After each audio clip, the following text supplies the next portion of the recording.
les ténèbres couvrent la terre et l'obscurité les peuples. Mais si toi seul, l'Éternel se lève, sa gloire apparaît. Ésaïe 60, verset 1. Lève-toi, sois éclairé. Il n'a pas dit levez-vous.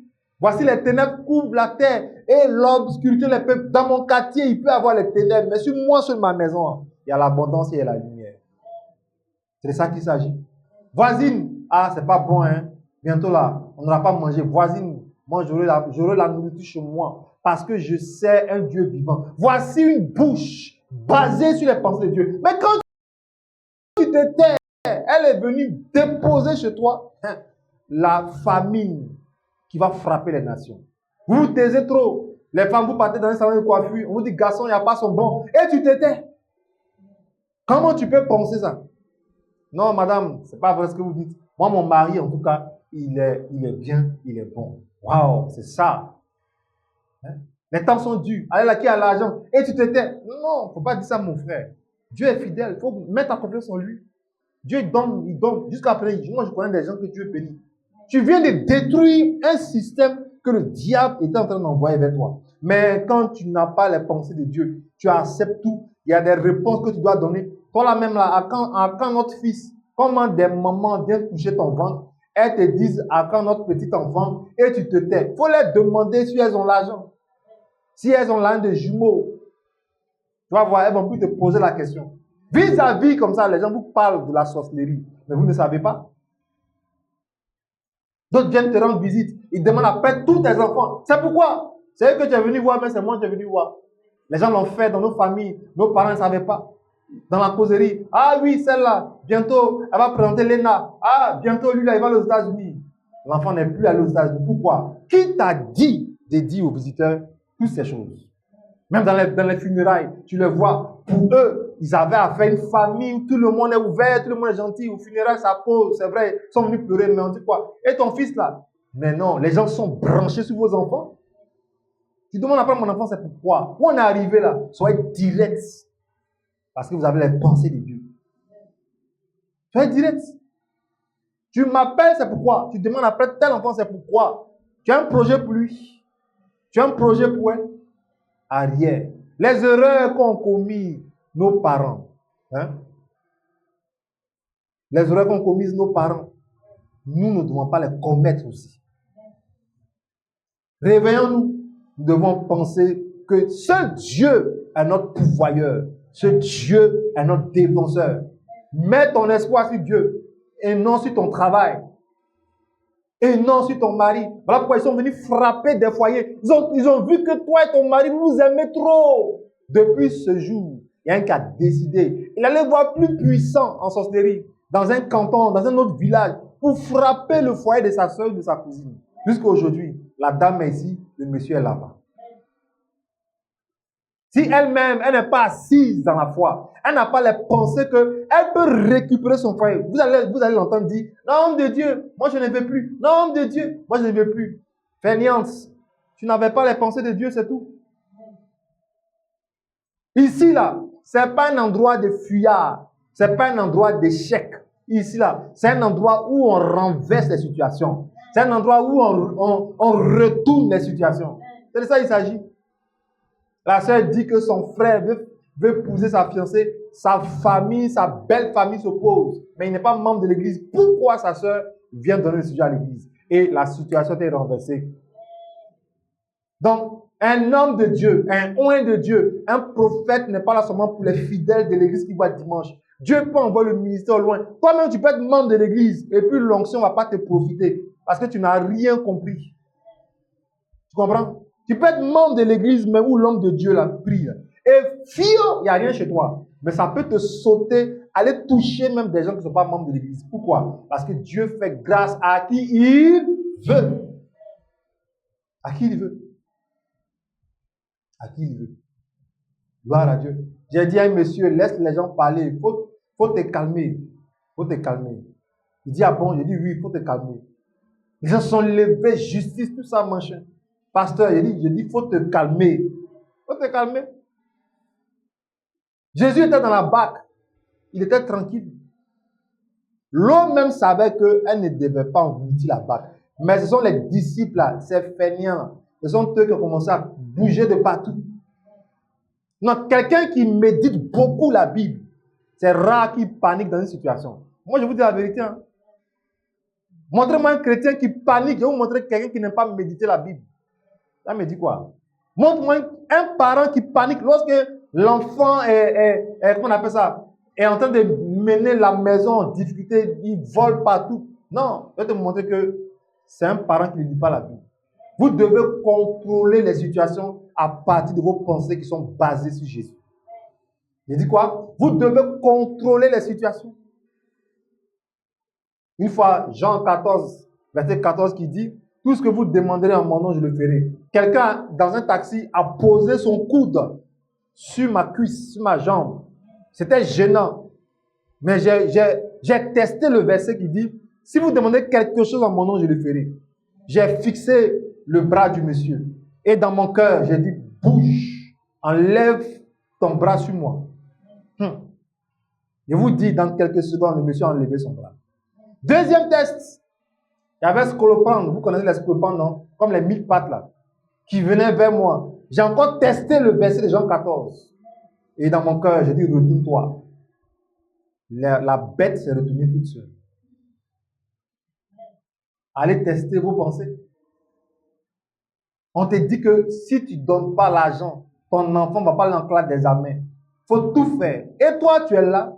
Tout ce que tu sais faire, c'est de regarder ton répertoire. Prends ton calepin là, rechercher des numéros. Soit même Satan va t'envoyer dans des numéros qui t'ont créé des problèmes il y a longtemps. Au lieu de dire, Seigneur, il faut que Romaric compose demain. Je t'en supplie.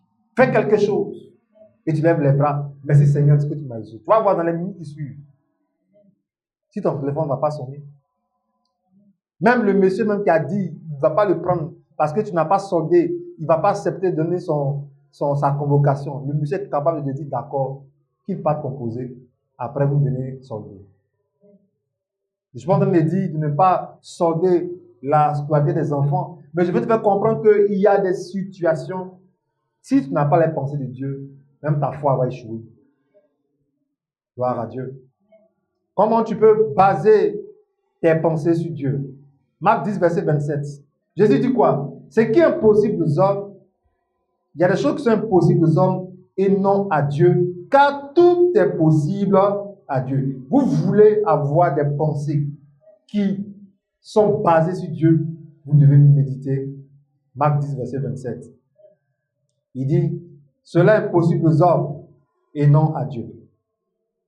Tu travailles, je te dis que tu entends très bien. Chaque semaine, il y a au moins un jour où je dis, tu reçois ta promotion. Mais jusqu'à présent, tu n'as pas la promotion. Ce n'est pas ma faute.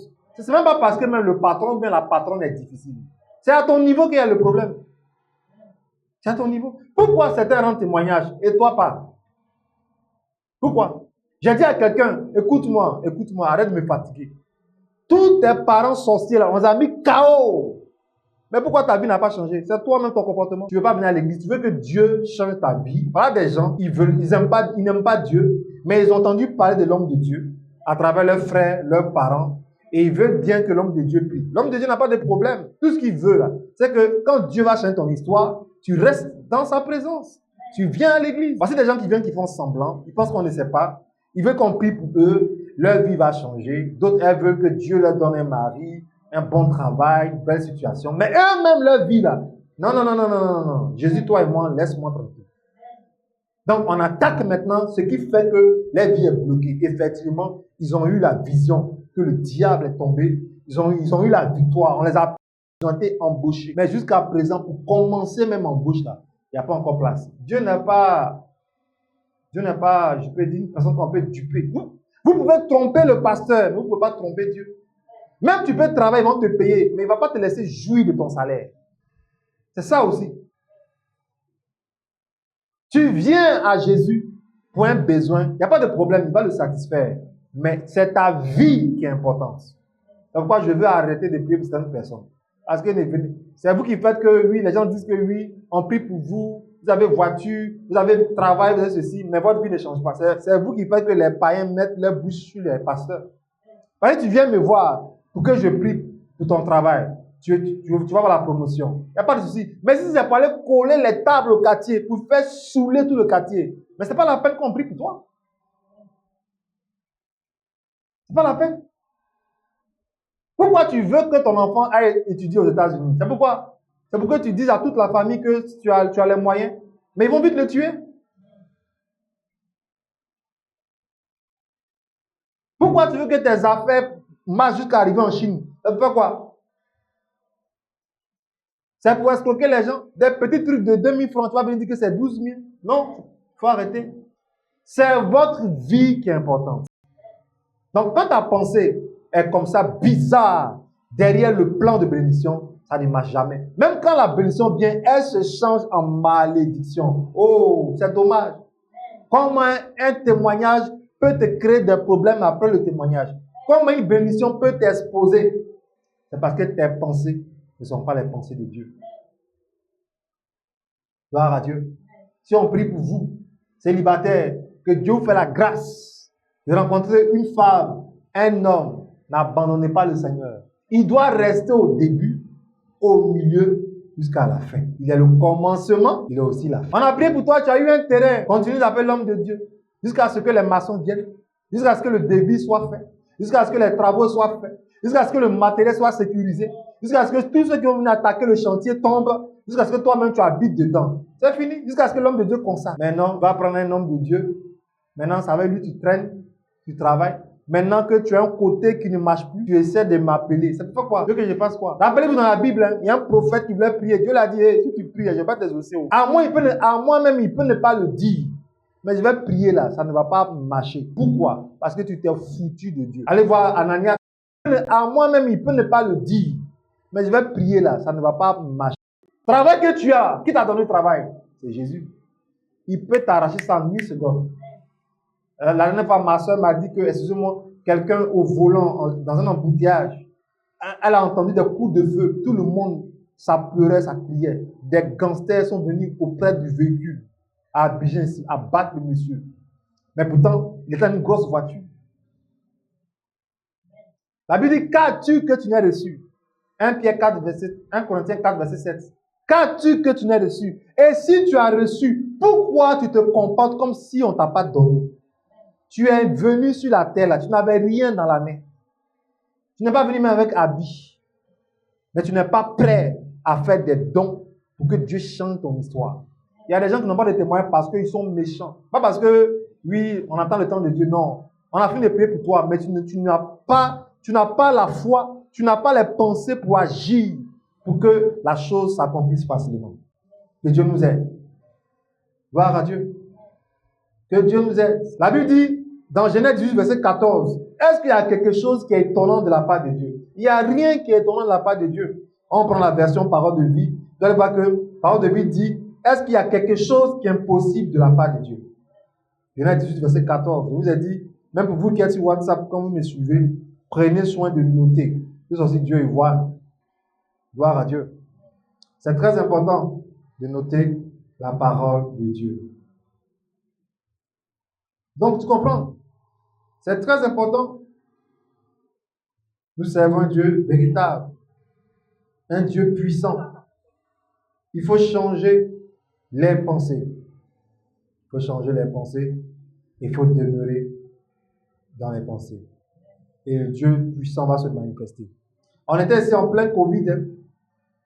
J'ai dit aux gens, prenez un gobelet d'eau, allez asperger votre portail. Covid même, coronavirus, lui-même il sait dans Abidjan, dans quelle maison il doit rentrer. Il n'y a pas un membre de l'église qui a été infecté jusqu'à ce qu'on a vu. On n'a pas fait le culte avec des masques ici.